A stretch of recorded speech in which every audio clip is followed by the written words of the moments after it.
Audio book. क्या आपने कभी सोचा है कि हमारे समाज में जाति नाम की ये चीज आखिर है क्या? ये कहां से आई? कैसे ये इतनी गहरी हो गई कि आज भी हमारी सोच, हमारे रिश्तों और हमारे मौकों पर असर डालती है? ये कोई ऊपर से आई हुई चीज है या इसे इंसानों ने ही बनाया है? अगर बनाया है तो क्यों और कैसे? आज हम एक ऐसे ही सफर पर निकलने वाले हैं, एक ऐसे विषय की गहराई में उतरने वाले हैं जो भारतीय समाज की आत्मा में बसा है। हम बात करेंगे उस किताब की जिसने इस विषय पर सबसे साहसिक और तार्किक जांच की। ये audio book doctor Bhimrao Ramji Ambedkar के मशहूर शोध पत्र पर आधारित है, जिसका नाम है भारत में जातियां, उनकी प्रणाली, उत्पत्ति और विकास। ये ऑडियो बुक कुछ लंबी हो सकती है, इसलिए हमारी सलाह है कि आप इस वीडियो को कहीं शेयर कर लें या सेव कर लें, ताकि आप इसे अपनी सुविधा के अनुसार छोटे छोटे हिस्सों में ब्रेक ले लेकर सुन सकें।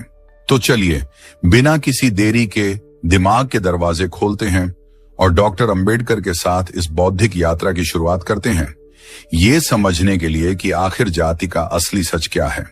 अध्याय नंबर 1, जाति का रहस्य। एक ऐसा पिंजरा जिसकी चाबी बाहर नहीं, अंदर है। दोस्तों, जब हम जाति के बारे में सोचते हैं तो हमारे दिमाग में क्या आता है? शायद ऊंच नीच, भेदभाव, कुछ रिवाज या फिर बस एक नाम जो हमारे साथ संबंधित है। हम में से ज्यादातर लोग इसे एक ऐसी सच्चाई मानकर जीते हैं जिसके बारे में हम ज्यादा सवाल नहीं करते। ये बस है क्योंकि ये हमेशा से थी। लेकिन क्या ये वाकई इतना सीधा है? डॉक्टर अंबेडकर अपनी बात यहीं से शुरू करते हैं। वो कहते हैं कि अगर हमें किसी समस्या को सुलझाना है तो पहले हमें यह समझना होगा कि वो समस्या असल में है क्या। और जाति को समझना किसी पहेली को सुलझाने जैसा है। दुनिया भर के महान महान विद्वानों ने इसे समझने की कोशिश की। किसी ने कहा यह रंग भेद पर आधारित है, किसी ने कहा यह काम के बंटवारे पर आधारित है, तो किसी ने इसे धर्म से संबंधित कर दिया। लेकिन कोई भी परिभाषा ऐसी नहीं थी जो पूरी तरह से यह बता सके कि भारतीय जाति व्यवस्था असल में काम कैसे करती है। डॉक्टर अंबेडकर हमें बताते हैं कि जाति की सबसे अहम खासियत इसका अनोखापन है। ये दुनिया के किसी भी दूसरे सोशल सिस्टम या सामाजिक व्यवस्था जैसी नहीं है। ये सिर्फ काम का बंटवारा नहीं है, क्योंकि अगर ऐसा होता तो काम बदलने से जाति बदल जानी चाहिए थी, पर ऐसा नहीं होता। ये सिर्फ नस्ल या खून की शुद्धता पर आधारित नहीं है, क्योंकि भारत में अलग अलग जातियों के लोग शारीरिक रूप से एक जैसे ही दिखते हैं।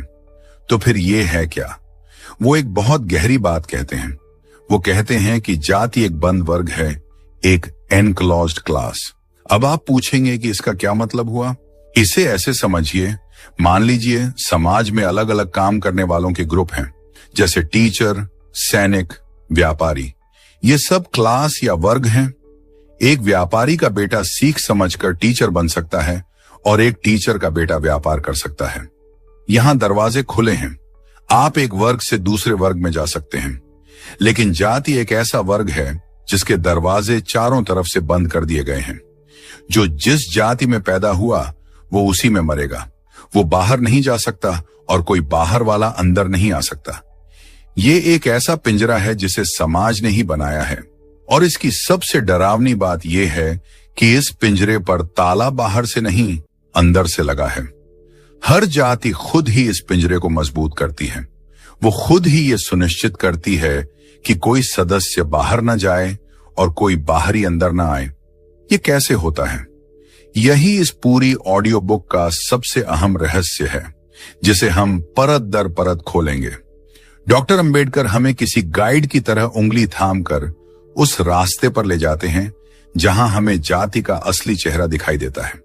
वो हमें बताते हैं कि जाति कोई दैवीय चीज नहीं है, ये कोई प्राकृतिक नियम नहीं है।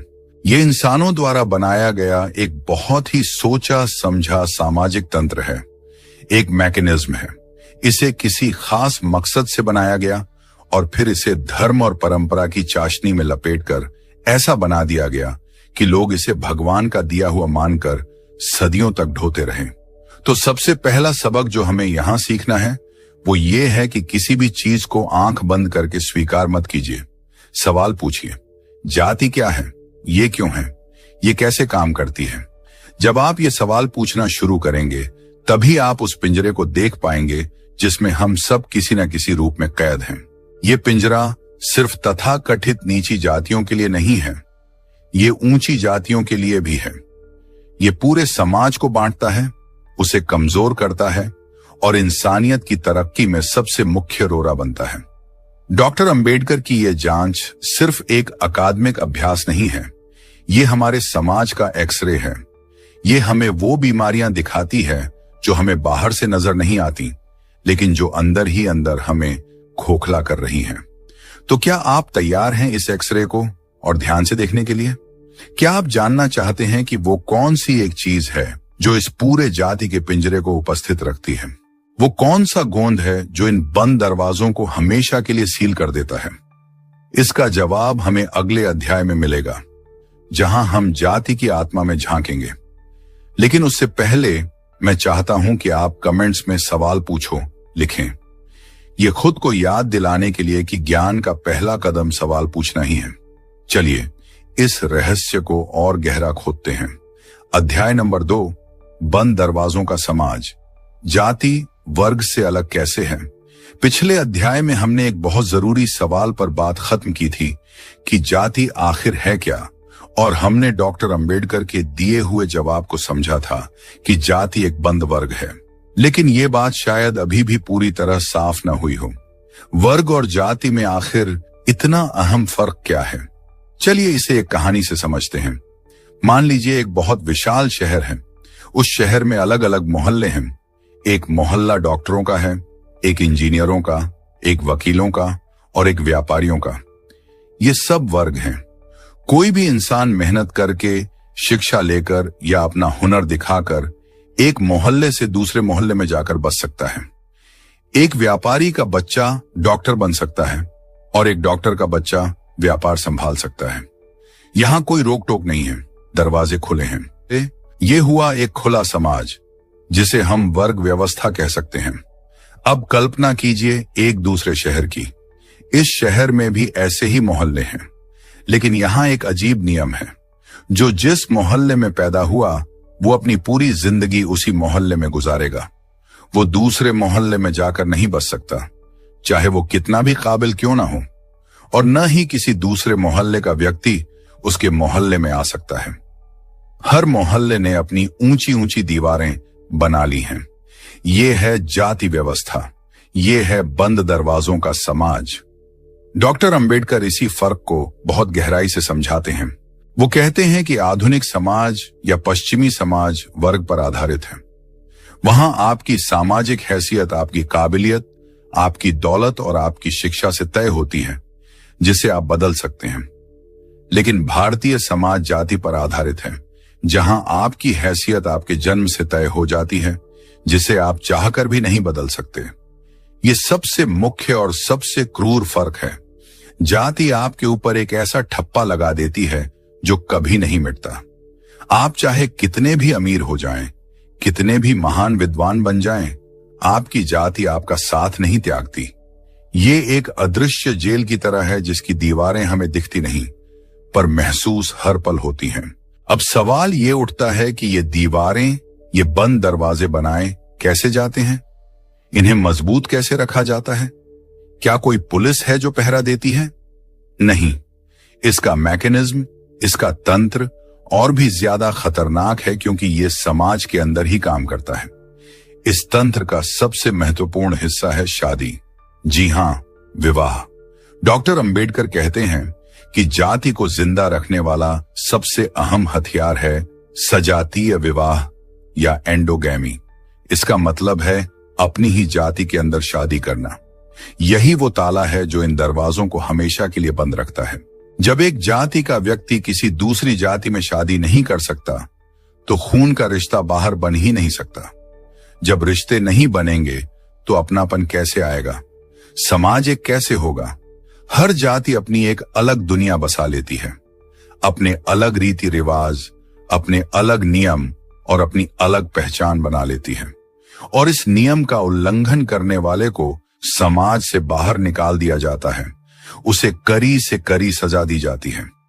यही डर लोगों को इस नियम को मानने पर मजबूर करता है। तो जाति सिर्फ जन्म पर आधारित नहीं है, ये शादी के नियमों पर भी आधारित है।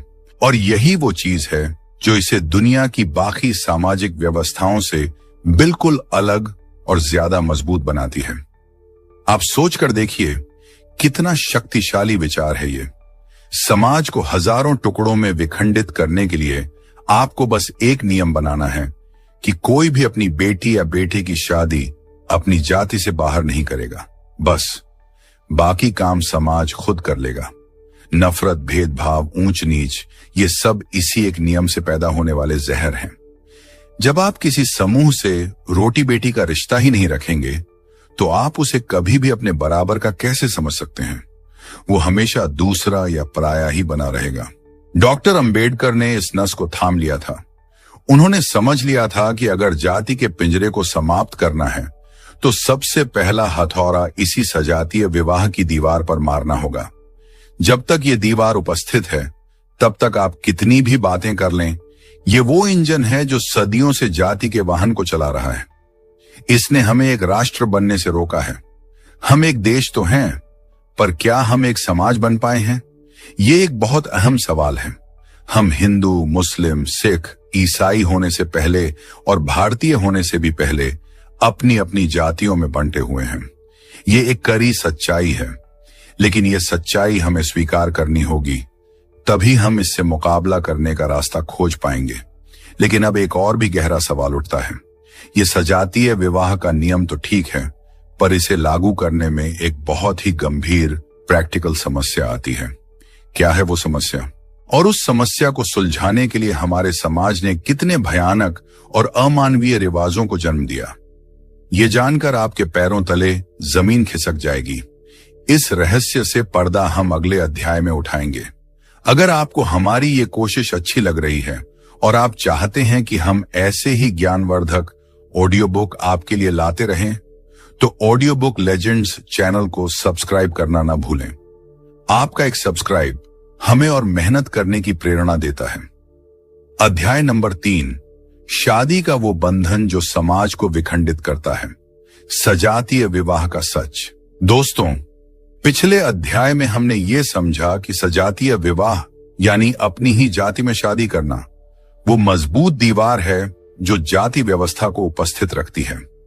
ये एक ऐसा नियम है जो समाज को हजारों टुकड़ों में बांट देता है। लेकिन क्या आपने कभी सोचा है कि इस एक नियम को सख्ती से लागू करने में कितनी गंभीर मुश्किलें आती होंगी?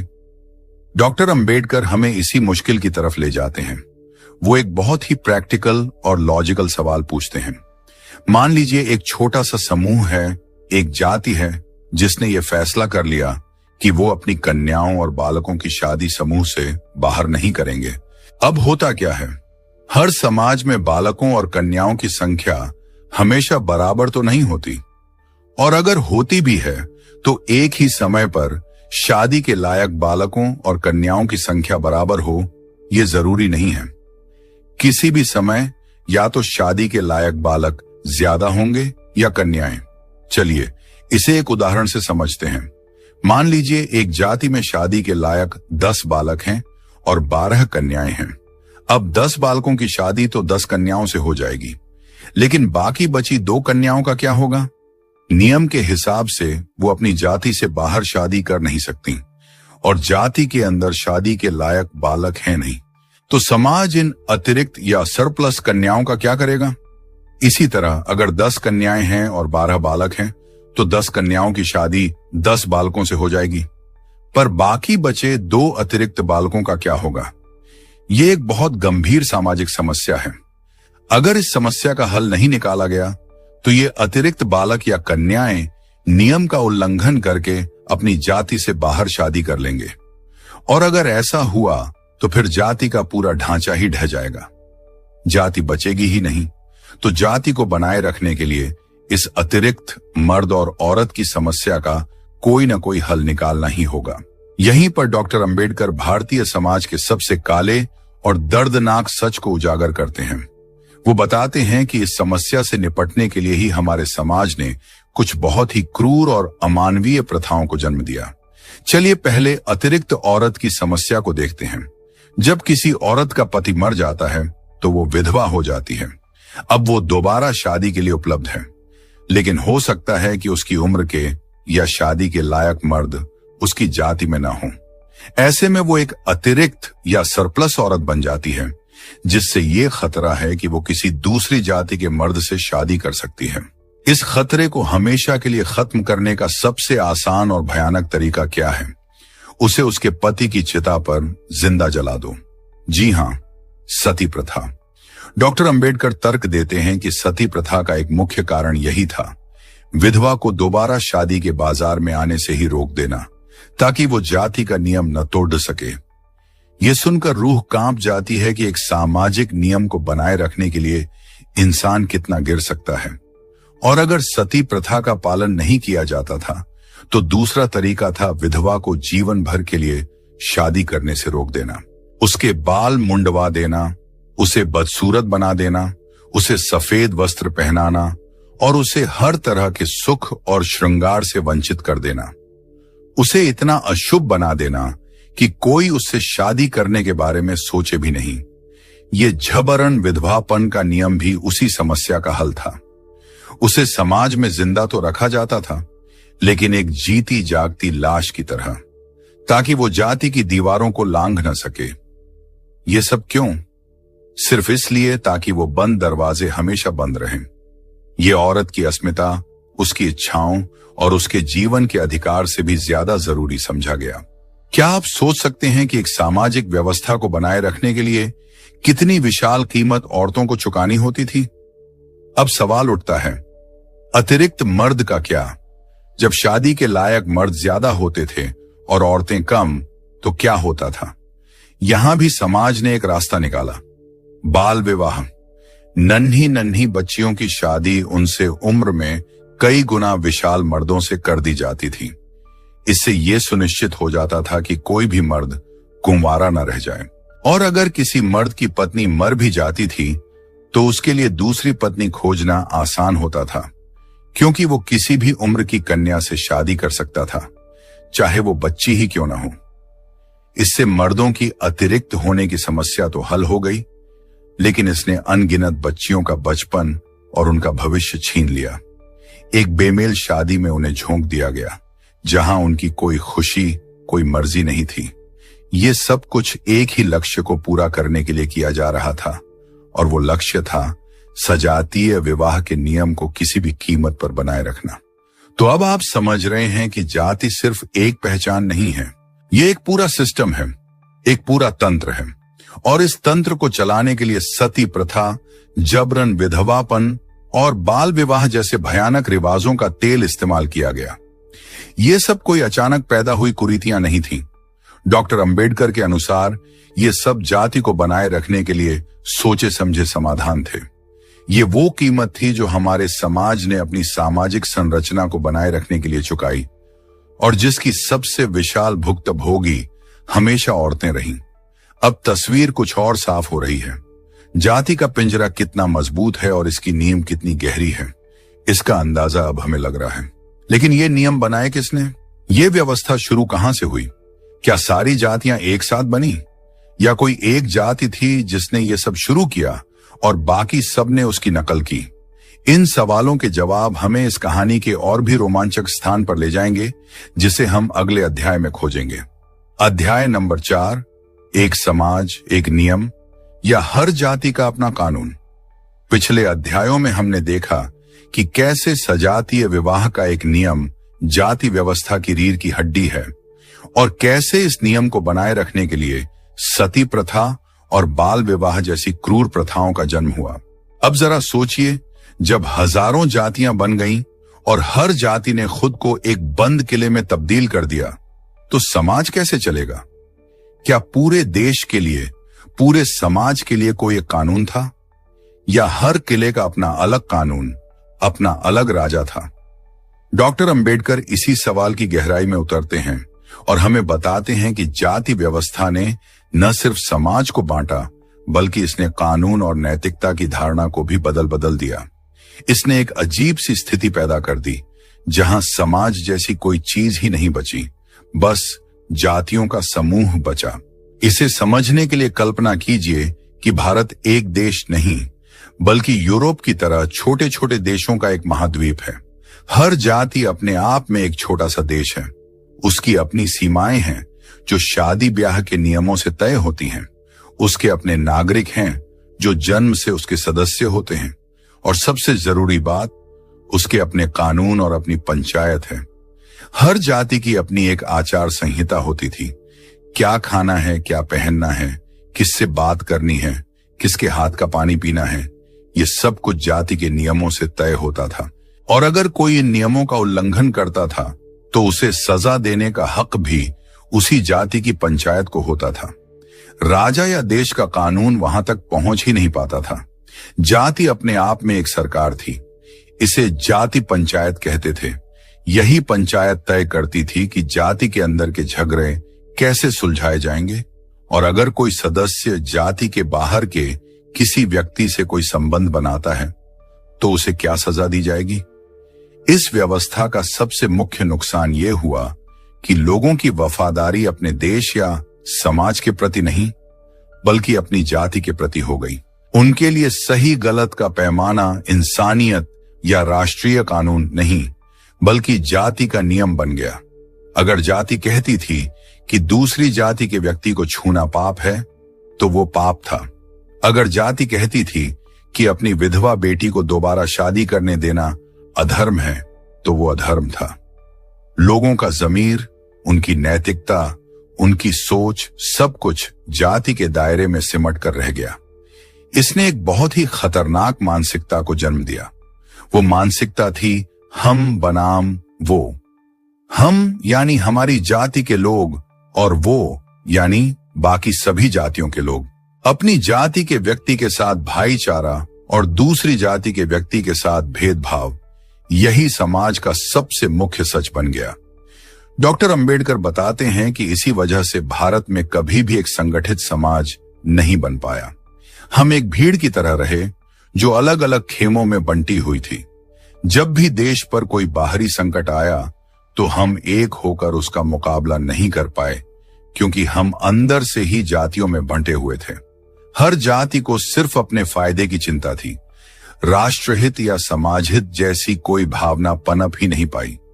ये एक बहुत विशाल त्रासदी थी। एक देश जिसमें दुनिया की सबसे पुरानी सभ्यताओं में से एक थी, वो सिर्फ अपनी इस आंतरिक बंटवारे की वजह से बार बार गुलाम बनता रहा, कमजोर होता रहा।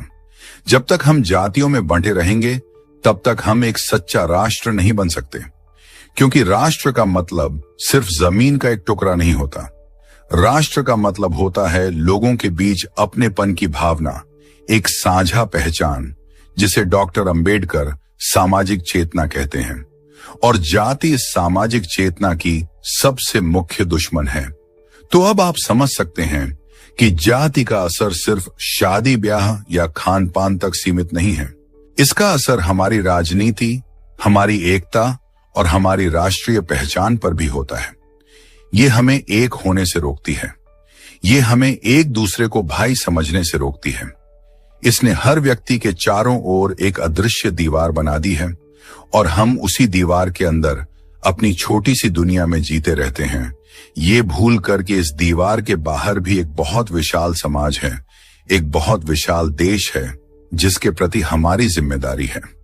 क्या आपने कभी इस नजरिए से जाति को देखा है कि ये कैसे हमें एक मजबूत राष्ट्र बनने से रोकती है? कमेंट्स में एक भारत जरूर लिखें अगर आप भी मानते हैं कि हमारी असली पहचान हमारी भारतीयता होनी चाहिए, न कि हमारी जाति। लेकिन कहानी अभी खत्म नहीं हुई है। अब तक हमने ये समझा कि जाति क्या है, ये कैसे काम करती है और इसके परिणाम क्या हैं। लेकिन वो सबसे अहम सवाल अभी भी बाकी है जिसकी चर्चा हमने पिछले अध्याय के अंत में की थी। ये सब शुरू कैसे हुआ? वो कौन सा पहला समूह था जिसने अपने दरवाजे बंद किए और क्यों? इस सवाल का जवाब हमें भारत के इतिहास के उन पन्नों में ले जाएगा जहां इस पूरी व्यवस्था की नींव रखी गई थी, और ये जवाब आपको चौंका देगा। चलिए अगले अध्याय में इस ऐतिहासिक गुत्थी को सुलझाते हैं। अगर आप यहां तक हमारे साथ बने हुए हैं तो इसका मतलब है कि आप इस विषय की गंभीरता को समझ रहे हैं। ऐसे ही और गहरे विश्लेषण के लिए हमारे चैनल ऑडियो बुक लेजेंड्स को जरूर सब्सक्राइब करें ताकि ज्ञान का यह सफर यूं ही चलता रहे। अध्याय नंबर 5, अतिरिक्त औरत और मर्द का सवाल। सती प्रथा और बाल विवाह का असली कारण। दोस्तों, अभी तक की हमारी यात्रा में हमने जाति के किले को बाहर से देखा है। हमने उसकी मजबूत दीवारों को समझा जो सजातीय विवाह के नियम पर टिकी हैं। लेकिन अब हम उस किले के अंदर चल रहे हैं और उन अंधेरे कमरों को देख रहे हैं जहां इस व्यवस्था को बनाए रखने के लिए इंसानियत को कुर्बान कर दिया गया। पिछले कुछ अध्यायों में हमने सती प्रथा, जबरन विधवापन और बाल विवाह का जिक्र किया था। हमने ये जाना था कि ये सब कुरीतियां जाति के बंद वर्ग वाले चरित्र को बनाए रखने के लिए पैदा हुई। इस अध्याय में हम इसी दर्दनाक सच की और भी गहरी परतों को खोलेंगे। डॉक्टर अंबेडकर हमें सिर्फ ये नहीं बताते कि ये प्रथाएं क्यों थीं, बल्कि वो हमें ये सोचने पर मजबूर करते हैं कि एक समाज अपने ही लोगों के साथ, खासकर अपनी औरतों के साथ, इतना क्रूर कैसे हो सकता है। चलिए उस अतिरिक्त औरत की समस्या पर वापस लौटते हैं। जब एक औरत का पति मर जाता था तो समाज की नजर में वो एक समस्या बन जाती थी। वो एक खतरा थी जाति की शुद्धता के लिए। समाज के ठेकेदारों के पास दो रास्ते थे, या तो उसे जिंदा जला दिया जाए यानी सती कर दिया जाए, या फिर उसे जिंदगी भर के लिए एक ऐसी सजा दी जाए जो मौत से भी बदतर हो। यह सजा थी उसे समाज में अछूत और अशुभ बना देना। सोच कर देखिए उस औरत की हालत। जिस घर को उसने अपना सब कुछ दिया, उसी घर के लोग उसके पति की मौत के बाद उसे बोझ समझने लगते हैं। उसे अच्छा खाने, अच्छा पहनने, किसी शादी ब्याह या त्योहार में शामिल होने का कोई हक नहीं रहता। उसे देखकर लोग अपना रास्ता बदल लेते थे। उसे जिंदा रखा जाता था, पर हर पल ये एहसास दिलाया जाता था कि उसका जीना बेकार है।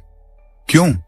सिर्फ इसलिए कि कहीं वो अपनी भावनाओं के आगे मजबूर होकर किसी दूसरी जाति के पुरुष से संबंध न बना ले, जिससे जाति अशुद्ध हो जाएगी।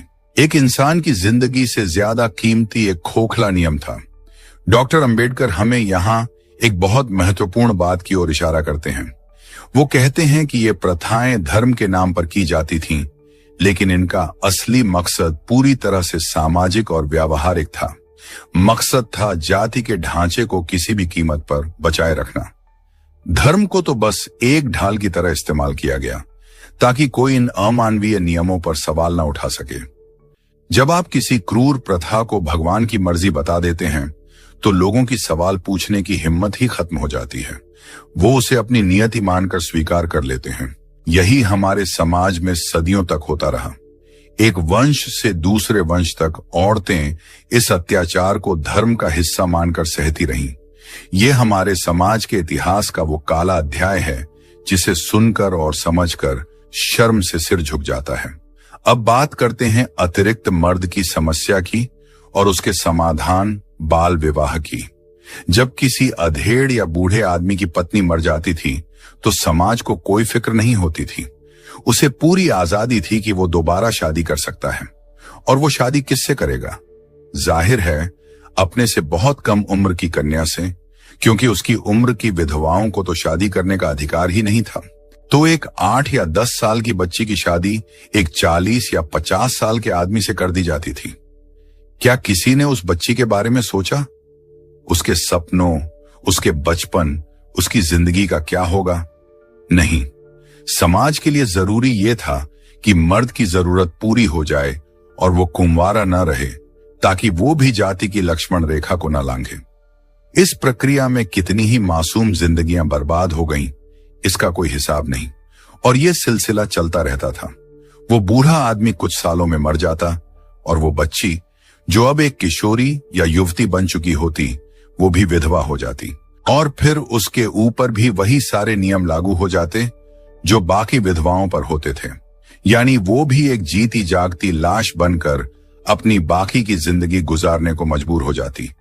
ये एक ऐसा दुष्चक्र था जिससे निकलना लगभग नामुमकिन था। इस पूरे विश्लेषण से हमें क्या पता चलता है? हमें पता चलता है कि जाति व्यवस्था स्वाभाविक रूप से महिला विरोधी है। ये औरतों को एक इंसान नहीं बल्कि एक वस्तु समझती है, एक ऐसी वस्तु जो जाति की संपत्ति है, जिसका काम सिर्फ बच्चे पैदा करके जाति की संख्या अधिक करना और जाति की शुद्धता को बनाए रखना है। उसकी अपनी कोई पहचान, अपनी कोई इच्छा, अपना कोई अधिकार नहीं है। उसका पूरा जीवन मर्दों और जाति के नियमों के अधीन है। डॉक्टर अंबेडकर की ये सबसे मुख्य देनों में से एक है कि उन्होंने जाति और लिंग के इस गहरे रिश्ते को उजागर किया। उन्होंने दुनिया को बताया कि भारत में औरतों की गुलामी के मूल जाति व्यवस्था में कितने गहरे हैं। जब तक जाति रहेगी तब तक औरतें कभी भी पूरी तरह से आजाद नहीं हो सकती। ये बातें आज भी उतनी ही प्रासंगिक हैं। हो सकता है कि आज सती प्रथा या बाल विवाह कानूनी रूप से खत्म हो गए हों, लेकिन वो मानसिकता आज भी जिंदा है। आज भी कन्याओं को पराया धन समझा जाता है। आज भी उनकी शादी का फैसला करते समय उनकी मर्जी से ज्यादा जाति और समाज क्या कहेगा को महत्व दिया जाता है। आज भी विधवाओं को वो सम्मान नहीं मिलता जिसकी वो हकदार हैं। रूप बदल गया है पर सोच वही है, और इस सोच का मूल जाति में है। अब वो सबसे अहम सवाल हमारे सामने उपस्थित है जिसका हम इंतजार कर रहे हैं। आखिर ये सब शुरू किसने किया? वो पहला समूह कौन था जिसने खुद को बंद करने का फैसला किया और फिर दूसरों को भी ऐसा करने पर मजबूर कर दिया? चलिए अगले अध्याय में इस ऐतिहासिक पहेली के सबसे अहम खंड को शामिल करते हैं। अध्याय नंबर 6। सबसे पहली जाति कौन सी थी? ब्राह्मणों ने खुद को बंद क्यों किया? दोस्तों, अब तक की हमारी कहानी एक ऐसे स्थान पर आ पहुंची है जहां हम क्या और कैसे से आगे जाकर किसने और क्यों के सवाल पर आ गए हैं। हमने ये जान लिया है कि जाति एक बंद वर्ग है जिसे सजातीय विवाह के जरिए जिंदा रखा जाता है। हमने ये भी देख लिया कि इस व्यवस्था को बनाए रखने के लिए कितनी भयानक कुर्बानियां दी गईं। लेकिन ये सब शुरू कहां से हुआ? कौन था वो पहला वास्तुकार जिसने इस सामाजिक इमारत का नक्शा बनाया? डॉक्टर अंबेडकर इस सवाल का जवाब देने के लिए किसी पर दोष मढ़ने की कोशिश नहीं करते, बल्कि वो एक समाज शास्त्री की तरह तर्कों और सबूतों के आधार पर इस गुत्थी को सुलझाते हैं। वो कहते हैं कि समाज में हमेशा से अलग अलग काम करने वाले लोगों के समूह रहे हैं, जैसे पुजारी वर्ग, योद्धा वर्ग, व्यापारी वर्ग और मजदूर वर्ग। ये वर्ग पूरी दुनिया में थे और हैं, भारत में भी थे। इन्हें वर्ण कहा जाता था, लेकिन भारत में ये वर्ग जाति में कैसे बदल गए? किसी एक वर्ग ने ऐसा क्या किया कि बाकी सब भी उसकी राह पर चल निकले? डॉक्टर अंबेडकर अपनी जांच में इस नतीजे पर पहुंचते हैं कि ये प्रक्रिया पुजारी वर्ग यानी ब्राह्मणों से शुरू हुई। वही वो पहला समूह था जिसने खुद को एक बंद वर्ग बनाया। उन्होंने अपने समूह के चारों ओर सजातीय विवाह की एक मजबूत दीवार बना दी। उन्होंने नियम बना दिया कि कोई भी ब्राह्मण अपनी जाति से बाहर शादी नहीं करेगा और न ही किसी बाहरी को अपने समूह में शादी के जरिए आने देगा। अब सवाल उठता है कि उन्होंने ऐसा क्यों किया? इसके पीछे कोई गहरी सामाजिक और मनोवैज्ञानिक वजह रही होगी। उस समय के समाज में पुरोहितों या पुजारियों का एक बहुत ही सम्मानजनक स्थान था। वो ज्ञान, शिक्षा और धार्मिक कर्मकांडों के केंद्र थे। अपनी इस विशेष और ऊंची स्थिति को बनाए रखने के लिए, उसे खास बनाए रखने के लिए, उन्होंने खुद को बाकी समाज से अलग थलग करना जरूरी समझा। उन्होंने सोचा कि अगर वो आम लोगों के साथ घुल मिल जाएंगे, उनके साथ रोटी बेटी का रिश्ता रखेंगे, तो उनकी विशिष्टता और उनका सम्मान कम हो जाएगा। ये एक तरह की सामाजिक रणनीति थी, अपनी सत्ता और अपने ऊंचे दर्जे को हमेशा के लिए सुरक्षित करने का एक तरीका। जब उन्होंने खुद को एक बंद किले में कैद कर लिया, तो वो समाज के बाकी हिस्सों से ऊपर उठ गए, वो खास बन गए। उनका ये कदम एक नजीर बन गया, एक मिसाल बन गया। समाज की एक बहुत ही आम प्रवृत्ति होती है जिसे नकल करना या इमिटेशन कहते हैं। लोग हमेशा उस समूह की नकल करना चाहते हैं जो समाज में सबसे ऊपर और सबसे सम्मानित माना जाता है। जब बाकी वर्गों ने, जैसे योद्धाओं और व्यापारियों ने, देखा कि ब्राह्मणों ने खुद को बंद करके समाज में सर्वोच्च स्थान हासिल कर लिया है, तो उनके मन में भी वैसा ही करने की इच्छा जागी। उन्हें लगा कि अगर हम भी अपने समूह को बंद कर लेंगे, अपनी जाति बना लेंगे, तो शायद हमें भी समाज में ज्यादा सम्मान मिलेगा। और यहीं से जाति व्यवस्था के फैलने की शुरुआत हुई। डॉक्टर अंबेडकर ये साफ करते हैं कि उनका मतलब ये नहीं है कि ब्राह्मणों ने कोई मीटिंग बुलाकर ये साजिश रची थी। ये एक धीमी और क्रमिक प्रक्रिया थी जो सामाजिक मनोविज्ञान पर आधारित थी। ब्राह्मणों ने अनजाने में एक ऐसा ट्रेंड शुरू कर दिया जिसे बाद में सबने फॉलो किया। वो पहले थे जिन्होंने दरवाजा बंद किया, और उन्हें देखकर बाकी सबने भी अपने अपने दरवाजे बंद करने शुरू कर दिए। जो वर्ग या समूह ब्राह्मणों के जितने करीब थे या जितने शक्तिशाली थे, उन्होंने पहले खुद को बंद किया, फिर उनसे नीचे वालों ने उनकी नकल की, और ये सिलसिला तब तक चलता रहा जब तक पूरा का पूरा समाज हजारों छोटे छोटे बंद कमरों में यानी जातियों में बंट नहीं गया। ये एक चेन रिएक्शन जैसा था। एक ने शुरू किया और फिर पूरा जंगल आग की चपेट में आ गया। इस थ्योरी को समझना बहुत जरूरी है, क्योंकि ये हमें बताती है कि जाति व्यवस्था किसी एक व्यक्ति या समूह के दिमाग की उपज नहीं है, बल्कि ये सामाजिक प्रतिस्पर्धा और नकल करने की प्रवृत्ति का नतीजा है। ब्राह्मणों ने अपनी श्रेष्ठता बनाए रखने के लिए खुद को अलग किया, और बाकी ने उनकी श्रेष्ठता की नकल करने के चक्कर में खुद को अलग कर लिया। और इस पूरी प्रक्रिया में जो समूह सबसे नीचे थे, जिनके पास न शक्ति थी न सम्मान, वो इस प्रतिस्पर्धा में सबसे पीछे रह गए। उन्हें भी जातियों में बांट दिया गया, लेकिन सबसे निचली जातियों में, और उनके ऊपर अछूत होने का कलंक लगा दिया गया। इस तरह जो समाज कभी वर्गों में बंटा था, वो एक पिरामिड जैसी जाति व्यवस्था में तब्दील हो गया, जिसमें ब्राह्मण सबसे ऊपर थे और बाकी सब क्रम से नीचे। तो जाति की उत्पत्ति का रहस्य ब्राह्मणों द्वारा खुद को एक बंद वर्ग बनाने और फिर बाकी समाज द्वारा उनकी नकल करने में छिपा है। ये एक ऐसा आइडिया था जो एक बार शुरू हुआ तो फैलता ही चला गया। इसने पूरे समाज को अपनी गिरफ्त में ले लिया। लेकिन क्या सिर्फ नकल करना ही काफी था, या इस व्यवस्था को मजबूत करने के लिए कुछ और भी किया गया? कैसे धर्म ग्रंथों और शास्त्रों का इस्तेमाल इस सामाजिक बंटवारे को सही ठहराने के लिए किया गया? ये कहानी का एक और दिलचस्प पहलू है जिसे हम अगले अध्याय में समझेंगे। हम देखेंगे कि कैसे एक सामाजिक प्रथा को धार्मिक नियम का चोला पहना दिया गया। अगर आप डॉक्टर अंबेडकर के इन क्रांतिकारी विचारों को और लोगों तक पहुंचाना चाहते हैं, तो इस ऑडियो बुक को अपने दोस्तों और परिवार के साथ शेयर जरूर करें। ज्ञान बांटने से अधिक होता है। और अगर अभी तक आपने ऑडियो बुक लेजेंड्स को सब्सक्राइब नहीं किया है, तो अभी कर लीजिए, ताकि आप कोई भी महत्वपूर्ण अध्याय मिस न करें। अध्याय नंबर 7, नकल से बनी हजारों जातियां, देखा देखी का सामाजिक सिद्धांत। पिछले अध्याय में हमने एक बहुत ही क्रांतिकारी विचार को समझा कि जाति व्यवस्था की शुरुआत ब्राह्मण वर्ग द्वारा खुद को एक बंद जाति में तब्दील करने से हुई। लेकिन एक जाति से हजारों जातियां कैसे बन गईं? इस सवाल का जवाब नकल या इमिटेशन के सिद्धांत में छिपा है, जिसकी बात हमने की थी। इस अध्याय में हम इसी सिद्धांत को और विस्तार से समझेंगे। ये सिद्धांत सिर्फ ये नहीं बताता कि जातियां कैसे बनी, बल्कि ये मानव स्वभाव और समाज के काम करने के तरीके के बारे में भी बहुत कुछ बताता है। इंसान एक सामाजिक प्राणी है और वो हमेशा दूसरों को देखकर सीखता है और व्यवहार करता है।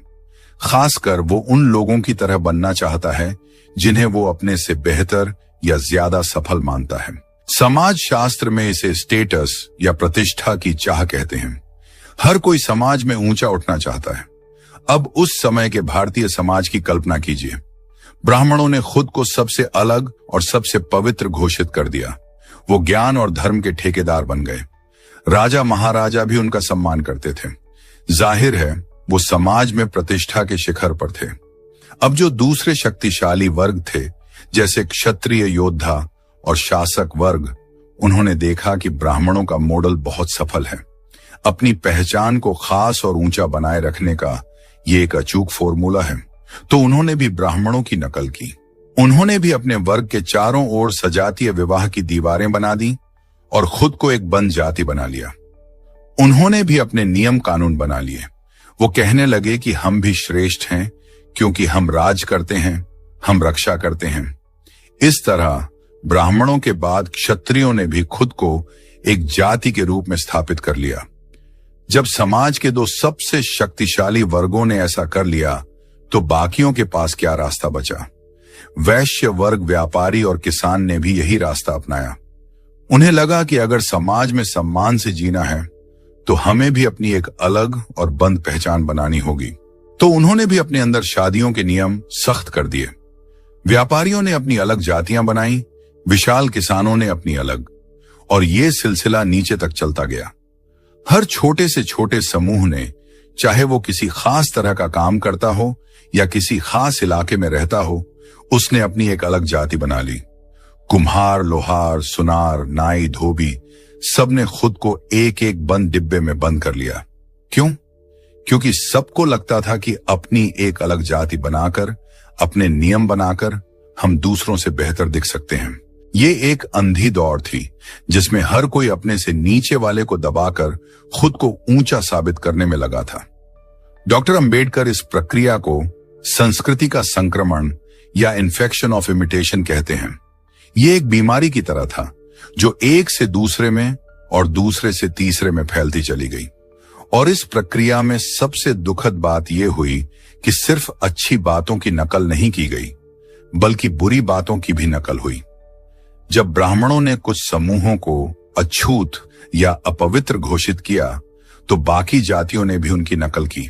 जिस जाति को ब्राह्मण अपने से नीचा समझते थे, उस जाति ने अपने से भी नीचे एक और जाति खोज ली जिसे वो नीचा समझकर खुद को बेहतर महसूस कर सके। इस तरह ऊंच नीच की एक ऐसी सीढ़ी बन गई जिसमें हर कोई अपने से ऊपर वाले के सामने झुका हुआ था और अपने से नीचे वाले को जूते के नीचे दबाए हुए था। सबसे ऊपर ब्राह्मण और सबसे नीचे दलित, जिन्हें अछूत माना गया। ये दुनिया की सबसे क्रूर और तर्कहीन सामाजिक व्यवस्था थी जो पूरी तरह से नकल और देखा देखी पर आधारित थी। इस सिद्धांत से हमें एक और बात समझ में आती है। जाति व्यवस्था को किसी ने ऊपर से थोपा नहीं है। हाँ, शुरुआत एक समूह ने की, लेकिन इसे फैलाया और मजबूत सबने मिलकर किया। हर जाति, चाहे वो ऊंची हो या नीची, इस व्यवस्था को बनाए रखने में अपना योगदान दे रही थी। हर कोई उस पिंजरे का पहरेदार बन गया था जिसमें वो खुद भी कैद था। नीची जाति का व्यक्ति भी अपनी जाति से बाहर शादी करने की सोच नहीं सकता था, और वो भी अपनी जाति के अंदर के उपविभाजनों में ऊंच नीच का भेद मानता था।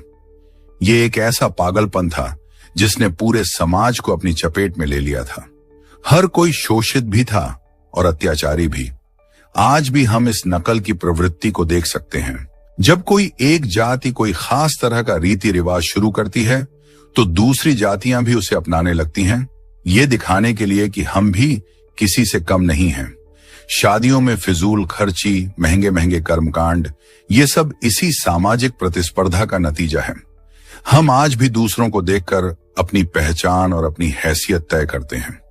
डॉक्टर अंबेडकर हमें यही समझाना चाहते हैं कि जब तक हम इस अंधी नकल से बाहर नहीं निकलेंगे, जब तक हम अपनी कीमत अपनी जाति से नहीं बल्कि अपने कर्म और अपनी इंसानियत से तय करना नहीं सीखेंगे, तब तक हम इस जाल से मुक्त नहीं हो सकते। जाति का असली जहर भेदभाव में नहीं बल्कि भेद करने की सोच में ही है। ये जो हम और तुम की दीवार है, इसी को गिराना होगा। लेकिन एक और सवाल है जो कई लोगों के मन में आता है, क्या जाति और नस्ल एक ही चीज है? क्या ये खून या रंग पर आधारित है? बहुत से विदेशी विद्वानों ने ऐसा कहा। डॉक्टर अंबेडकर इस बारे में क्या सोचते हैं? चलिए अगले अध्याय में इस वैज्ञानिक और सामाजिक बहस को समझते हैं। अध्याय नंबर 8, क्या जाति नस्ल पर आधारित है? विज्ञान और समाज का टकराव। दोस्तों, अब तक हमने जाति के सामाजिक और ऐतिहासिक मूल को खंगाला है। हमने समझा कि ये एक बंद वर्ग है जो सजातीय विवाह से कायम है और जिसकी शुरुआत ब्राह्मणों से होकर नकल के जरिए पूरे समाज में फैल गई। लेकिन एक थ्योरी और भी है जिसने बहुत समय तक विद्वानों को और आम लोगों को भी प्रभावित किया। वो थ्योरी है नस्लीय सिद्धांत या रेशियल थ्योरी। इस सिद्धांत के अनुसार भारत की जातियां अलग अलग नस्लों के लोगों का प्रतिनिधित्व करती हैं। कहा जाता है कि हजारों साल पहले गोरे रंग की आर्य नस्ल के लोग बाहर से भारत आए। उन्होंने यहाँ के मूल निवासियों, जिनका रंग सांवला था और जिन्हें द्रविड़ कहा गया, उन्हें युद्ध में हरा दिया। और फिर अपनी नस्लीय शुद्धता को बनाए रखने के लिए उन्होंने जाति व्यवस्था का निर्माण किया। इस थ्योरी के हिसाब से ऊंची जातियां, खासकर ब्राह्मण, उन्हीं आर्यों के वंशज हैं और नीची जातियां और दलित पराजित हुए मूल निवासियों के वंशज हैं। ये सुनने में बहुत सीधी और सरल लगती है और बहुत से अंग्रेज और भारतीय विद्वानों ने इसे सच माना। लेकिन डॉक्टर अंबेडकर एक सच्चे वैज्ञानिक की तरह किसी भी बात को बिना परखे स्वीकार नहीं करते। वो इस नस्लीय सिद्धांत की धज्जियां उड़ा देते हैं। वो कहते हैं कि अगर ये सिद्धांत सच होता तो भारत की अलग अलग जातियों के लोगों में शारीरिक बनावट, नाक नक्शे और रंग रूप में बहुत स्पष्ट अंतर दिखाई देना चाहिए था। ऊंची जातियों के लोग एक तरह के दिखने चाहिए थे और नीची जातियों के लोग बिल्कुल अलग तरह के। लेकिन क्या असल में ऐसा है? डॉक्टर अंबेडकर कहते हैं बिल्कुल नहीं।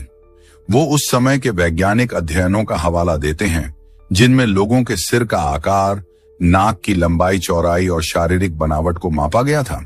इन अध्ययनों से ये साफ हो गया था कि भारत के अलग अलग हिस्सों में रहने वाले ब्राह्मण, दलित या किसी भी दूसरी जाति के लोगों में कोई खास नस्लीय अंतर नहीं है। पंजाब का ब्राह्मण और पंजाब का दलित शारीरिक रूप से एक जैसे ही हैं।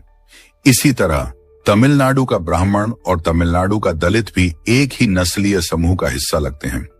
ये एक बहुत विशाल खुलासा था।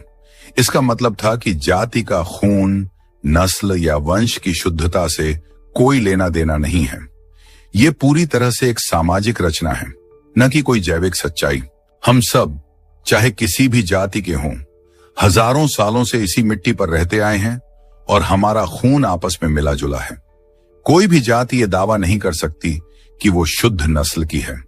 डॉक्टर अंबेडकर ने इस तर्क से उस झूठे गर्व और घमंड की नींव पर ही चोट कर दी जो ऊंची जातियां अपनी तथाकथित आर्य नस्ल पर करती थीं।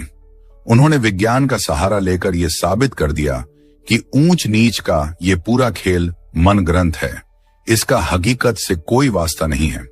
तो फिर ये नस्लीय सिद्धांत इतना लोकप्रिय क्यों हुआ? इसके पीछे अंग्रेजों की फूट डालो और राज करो की नीति भी एक मुख्य कारण थी। उन्होंने इस थ्योरी को बढ़ावा दिया ताकि भारतीय समाज हमेशा के लिए उत्तर भारतीय आर्य और दक्षिण भारतीय द्रविड़ में और ऊंची जाति और नीची जाति में बंटा रहे और कभी भी एक होकर उनके खिलाफ उपस्थित न हो सके। और कई भारतीय विद्वानों ने भी बिना सोचे समझे इस पश्चिमी सिद्धांत को अपना लिया। लेकिन डॉक्टर अंबेडकर ने हमें एक नई दृष्टि दी। उन्होंने हमें बताया कि अपनी समस्याओं को समझने के लिए हमें पश्चिम की ओर देखने की जरूरत नहीं है।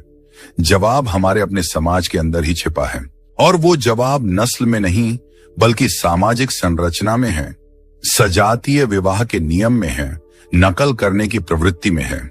ये समझना आज भी बहुत जरूरी है। आज भी बहुत से लोग अपनी जाति को अपनी नस्ल से संबंधित करके देखते हैं और खुद को श्रेष्ठ और दूसरों को हीन समझते हैं।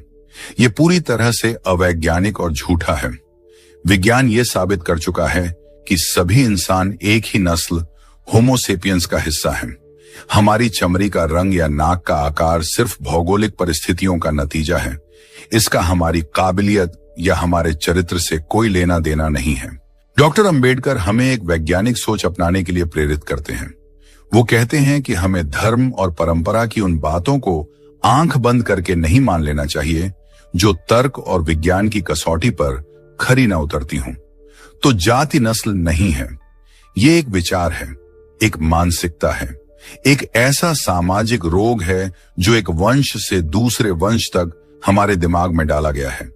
ये खून में नहीं, हमारी सोच में है।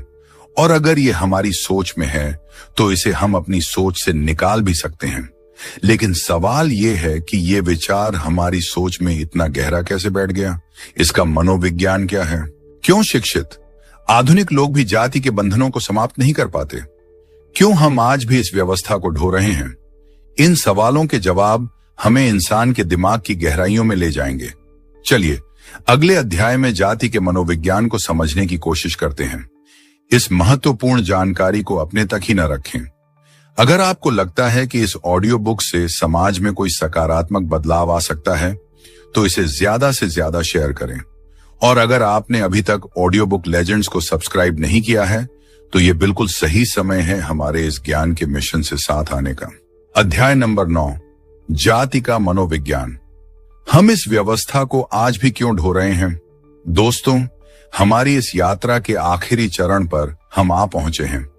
हमने जाति के इतिहास, उसकी संरचना, उसके भयानक परिणामों और उसके बारे में फैले भ्रमों को समझा। हमने जाना कि ये एक बंद वर्ग है जो सजातीय विवाह से चलता है, जिसकी शुरुआत नकल से हुई और जिसका नस्ल से कोई लेना देना नहीं है। लेकिन अब वो सबसे मुख्य और सबसे मुश्किल सवाल सामने है। अगर जाति इतनी ही बुरी, तर्कहीन और देश को कमजोर करने वाली चीज है तो ये आज भी जिंदा क्यों है? आजादी के इतने सालों बाद भी, इतने कानून बनने के बाद भी, इतनी शिक्षा फैलने के बाद भी हम इस जहर को अपनी नसों से निकाल क्यों नहीं पाए हैं? इसका जवाब किसी किताब या शास्त्र में नहीं, बल्कि हमारे और आपके दिमाग में, हमारे मनोविज्ञान में छिपा है।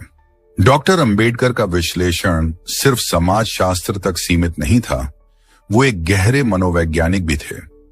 वो समझते थे कि जाति अब सिर्फ एक सामाजिक व्यवस्था नहीं रह गई है, ये एक मानसिक अवस्था बन चुकी है।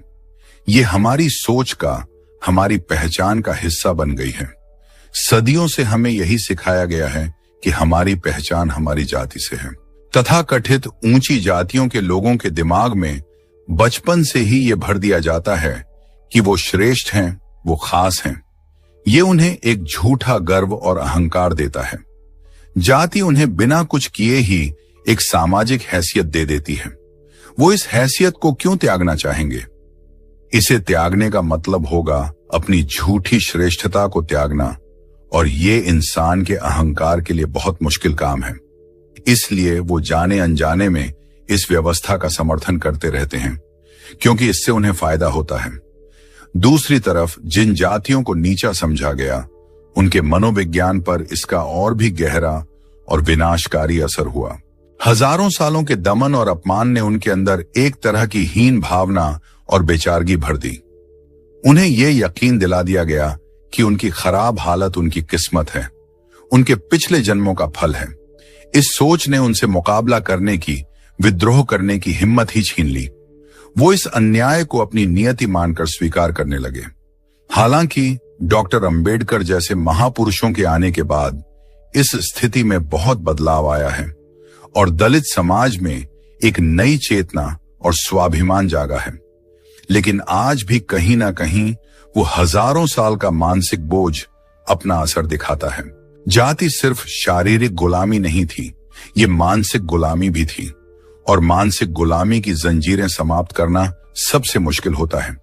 इसके अलावा एक और मुख्य मनोवैज्ञानिक कारण है, और वो है सुरक्षा की भावना।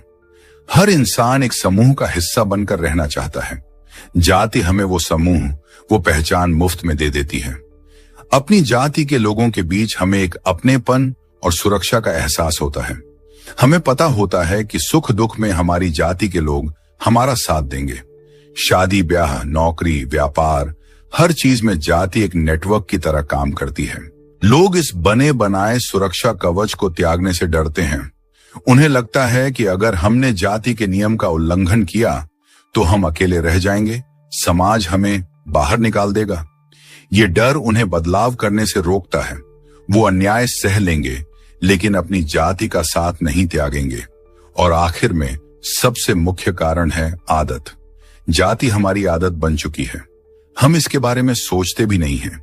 ये हमारे रोजमर्रा के जीवन में, हमारी भाषा में, हमारे मुहावरों में, हमारे व्यवहार में इतनी रच बस गई है कि हमें पता भी नहीं चलता कि हम कब जातिवादी व्यवहार कर रहे हैं। किसी से पहली बार मिलते ही मन में उसकी जाति जानने की उत्सुकता, शादी के लिए अखबार में अपनी ही जाति का बालक या कन्या खोजना, ये सब हमारी आदत का हिस्सा बन गया है। हम एक ऑटो पायलट मोड में जी रहे हैं, जहां हमारा दिमाग वही कर रहा है जो उसे सदियों से करने के लिए सिखाया गया है। इस आदत को समाप्त करने के लिए बहुत ज्यादा जागरूकता, हिम्मत और लगातार कोशिश की जरूरत है। तो आप देख सकते हैं कि जाति को जिंदा रखने वाले सिर्फ बाहरी नियम नहीं हैं, बल्कि हमारे अंदर के डर, हमारा अहंकार, हमारी असुरक्षा की भावना और हमारी आदतें हैं। यही वो अदृश्य धागे हैं जो इस व्यवस्था को आज भी बुन रहे हैं। इसलिए जाति से संघर्ष सिर्फ कानून बनाकर या भाषण देकर नहीं जीता जा सकता। ये संघर्ष हर इंसान को अपने दिमाग के अंदर करना होगा। हमें अपने अहंकार को त्यागना होगा, अपनी झूठी श्रेष्ठता की भावना को त्यागना होगा। हमें अपनी पहचान जाति से नहीं बल्कि इंसानियत से संबंधित करनी होगी। हमें उस सुरक्षा के भ्रम से बाहर निकलना होगा जो जाति हमें देती है, और ये समझना होगा कि हमारी असली सुरक्षा एक न्यायपूर्ण और समान समाज बनाने में है। और सबसे बढ़कर हमें अपनी आदतों को परिवर्तित करना होगा, अपनी सोच पर पहरा देना होगा। जब हम जाति के इस मनोविज्ञान को समझकर उस पर काम करना शुरू करेंगे, तभी हम एक जाति मुक्त भारत का सपना देख पाएंगे। अब हम इस ऑडियो बुक के अंतिम अध्याय की ओर जा रहे हैं, जहां हम डॉक्टर अंबेडकर के दिए हुए समाधान और हमारे अपने कर्तव्यों पर बात करेंगे। अध्याय नंबर 10, पिंजरा समाप्त करने की राह। डॉक्टर अंबेडकर का अंतिम संदेश और हमारी जिम्मेदारी। दोस्तों, हमने इस लंबी और ज्ञानवर्धक यात्रा को लगभग पूरा कर लिया है। हमने डॉक्टर अंबेडकर के विचारों की रोशनी में जाति के हर पहलू को समझने की कोशिश की। हमने देखा कि जाति एक बंद वर्ग है, एक पिंजरा है। हमने ये भी जाना कि इस पिंजरे को सजातीय विवाह की सलाखों से बनाया गया है, जिसकी नींव ब्राह्मणों ने रखी और जिसकी दीवारें बाकी समाज ने नकल करके बनाई। हमने इस पिंजरे के अंदर औरतों पर हुए अत्याचार को देखा और यह भी समझा कि इसका नस्ल से कोई लेना देना नहीं, बल्कि ये हमारी मानसिकता में गहरी जमा चुका एक रोग है। अब सबसे मुख्य सवाल यह है कि इस पिंजरे को कैसे समाप्त किया जाए। क्या इसका कोई रास्ता है? डॉक्टर अंबेडकर सिर्फ समस्या बताकर नहीं रुकते, वो उसका समाधान भी देते हैं, और उनका दिया हुआ समाधान उतना ही क्रांतिकारी है जितने उनके विचार।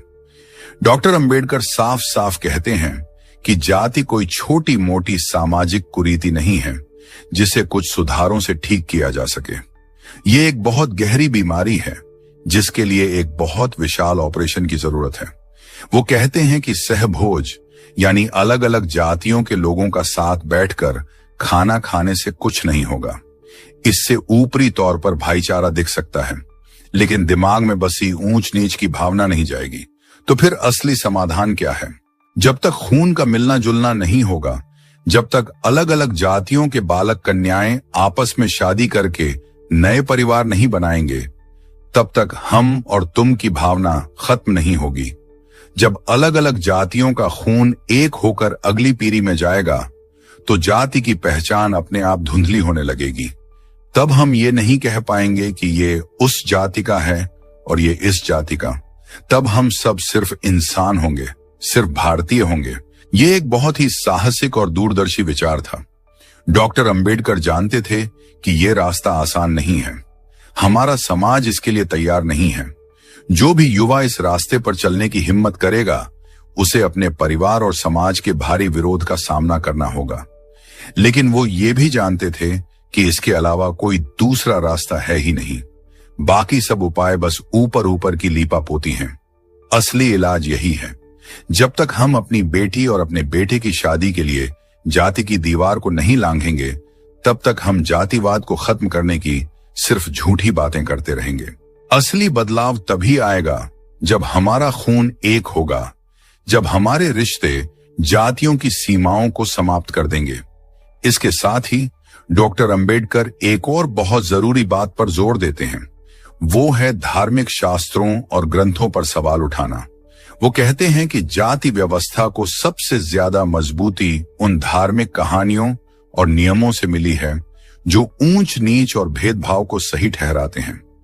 जब तक हम इन शास्त्रों को ईश्वर का वचन मानकर आंख बंद करके मानते रहेंगे, तब तक हम जाति की मानसिक गुलामी से आजाद नहीं हो सकते। हमें तर्क और विवेक का इस्तेमाल करना होगा। हमें धर्म की उन बातों को स्वीकार करना होगा जो हमें इंसानियत, करुणा और समानता सिखाती हैं, और उन बातों को हिम्मत के साथ नकारना होगा जो हमें बांटती हैं और एक इंसान को दूसरे इंसान से नफरत करना सिखाती हैं। हमें एक ऐसे धर्म की जरूरत है जो नैतिकता और भाईचारे पर आधारित हो, न कि कर्मकांड और भेदभाव पर। तो इस पूरी ऑडियो बुक का सार क्या है? डॉक्टर अंबेडकर हमें क्या संदेश दे रहे हैं? उनका संदेश साफ है। पहला, जाति एक मानव निर्मित व्यवस्था है, इसे ईश्वर ने नहीं बनाया, इसलिए जो इंसानों ने बनाया है उसे इंसान समाप्त भी कर सकते हैं। दूसरा, जाति को बनाए रखने वाला मुख्य स्तंभ सजातीय विवाह है, इसलिए इसी पर सबसे जोरदार प्रहार करना होगा। तीसरा, हमें अपनी सोच को बदलना होगा, अपनी झूठी श्रेष्ठता और हीन भावना दोनों से मुक्त होना होगा। और चौथा, हमें उन सभी धार्मिक और सामाजिक मान्यताओं पर सवाल उठाना होगा जो असमानता को बढ़ावा देती हैं। दोस्तों, ये संघर्ष किसी एक व्यक्ति या किसी एक समाज का नहीं है, ये हम सब का संघर्ष है। ये हमारे देश के भविष्य का संघर्ष है। अगर हम 21वीं सदी में एक मजबूत, विकसित और सम्मानित राष्ट्र बनना चाहते हैं, तो हमें जाति के इस कलंक को मिटाना ही होगा। इसकी शुरुआत हमें अपने घर से, अपने दिमाग से करनी होगी। हमें अपने बच्चों को सिखाना होगा कि सभी इंसान बराबर हैं और किसी की कीमत उसकी जाति से नहीं, उसके कर्मों और उसके चरित्र से होती है। हमें उन युवाओं का साथ देना होगा जो जाति की दीवारों को समाप्त करने की हिम्मत करते हैं। इस ऑडियो बुक को सुनने के लिए आपका बहुत बहुत धन्यवाद। मुझे उम्मीद है कि डॉक्टर अंबेडकर के इन शक्तिशाली विचारों ने आपको भी सोचने पर मजबूर किया होगा। ये सिर्फ एक ऑडियो बुक नहीं है, ये एक मशाल है जिसे डॉक्टर अंबेडकर ने जलाया था। अब इसे आगे ले जाने की जिम्मेदारी हमारी है। अगर आपको हमारी ये कोशिश पसंद आई हो तो इस वीडियो को लाइक करें, अपने विचार कमेंट्स में जरूर साझा करें और इसे ज्यादा से ज्यादा लोगों तक पहुंचाएं। और हां, अगर आप भविष्य में भी ऐसी ही ज्ञानवर्धक और प्रेरणादायक ऑडियो बुक सुनना चाहते हैं तो हमारे चैनल ऑडियो बुक लेजेंड्स को सब्सक्राइब करना बिल्कुल ना भूलें। चलिए मिलकर एक ऐसे भारत का निर्माण करें जहां कोई पिंजरा ना हो, कोई दीवार ना हो, सिर्फ खुला आसमान हो और इंसानियत का राज हो। धन्यवाद।